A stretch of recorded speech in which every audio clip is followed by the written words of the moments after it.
Since the 2021 season, Red Bull has been at the top of their game, constantly pushing the envelope to find the next big thing that will keep them ahead of their rivals. And this off-season has been no different, as the team formally announced their partnership with Ford during their car's unveiling last week. While on the surface this seems as though Red Bull has gained yet another advantage on their competitors, many experts believe that that isn't the case. And to make things a bit more interesting, their star driver Max Verstappen has been putting out hints about his plans of retiring. Definitely some interesting topics to talk about today, so let's not prolong things any further and get into it. According to a number of news sources, the Red Bull partnership will not get full new F1 engine supplier status by the 2026 season. It is understood that the partnership was only granted a partial new Formula One engine supplier status, which means that the team will only receive 90% of the financial benefits. As part of the effort to attract new manufacturers, such as Audi, to the sport in 2026, special provisions have been agreed upon for new suppliers.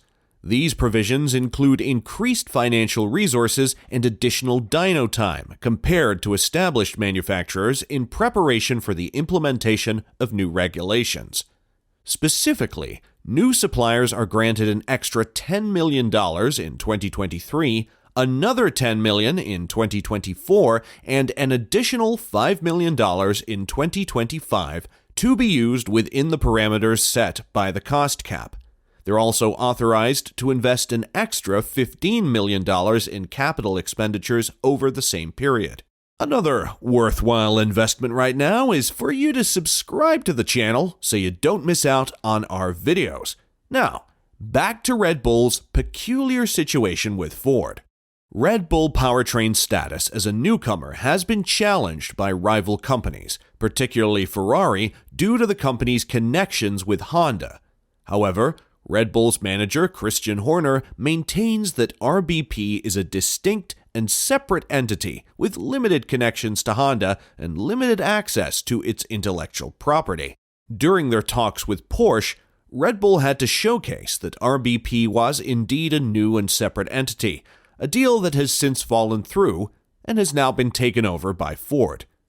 The 2026 regulations include a provision for suppliers to be considered partially new. According to the regulations, if the FIA, after reviewing the submitted documentation, finds that a power unit manufacturer does not fully meet the required criteria, the FIA reserves the right, at its sole discretion, to grant the manufacturer partial new power unit manufacturer status. Partial new PU manufacturer status will give rise to a reduction of the additional rights accorded to new PU manufacturers by the technical, sporting, and financial regulations. The new partnership is not expected to receive full new status, as Red Bull Powertrains currently produces battery packs for the existing Honda engine, which is considered to provide the company with some prior knowledge of the technology. As a result, Red Bull will forego an additional $1 million in spending allowance in both 2023 and 2024, and $500,000 in 2025.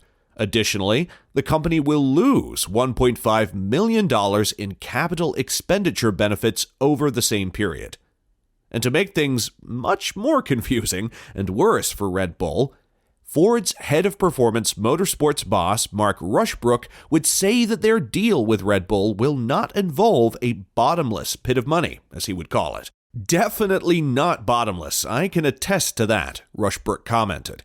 We do go racing in a responsible way, I believe, in all the different series that we go. We don't have an unlimited budget, as much as racing sometimes wants you to go that way.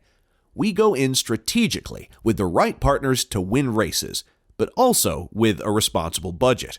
While Ford may not go all in spending on helping Red Bull on the performance side of things, Rushbrook would say that the company plans on leveraging their partnership with Red Bull to the max in terms of marketing.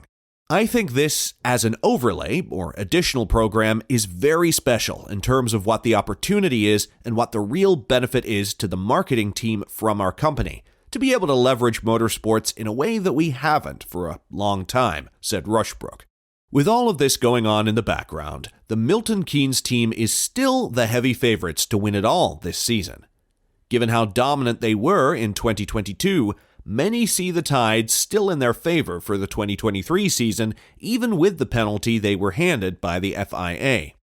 Now, everybody knows that Mercedes and Ferrari will probably be their closest competitors for the title, but according to team boss Christian Horner, he expects a few more midfield teams making substantial progress and possibly fight for the title this season. Asked by Automotor und Sport if a surprise contender could emerge in F1 2023, Horner replied, "You never know. I mean, Alpine made progress in the second half of the year. Aston Martin, we keep hearing big numbers coming out of there and their expectations, so you just don't know in terms of what the running order will be. But McLaren maybe even will get it together this year, so inevitably, the grid should, with stable regulations, start to close up." The prospect of a 2023 Formula One season where 6 teams are in contention for victory is thrilling. But if even half that number are truly competitive, it could prove difficult for Red Bull to repeat their impressive 17 wins out of 22 races in 2022.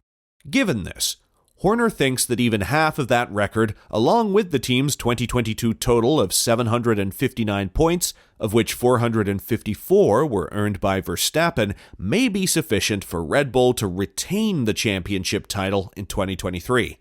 "We had an amazing season in 2022, Horner stated.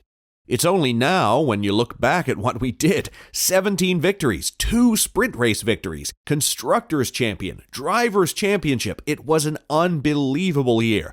So if we achieve 50% of that, in terms of race wins and end points, it may well still be enough to win the championship.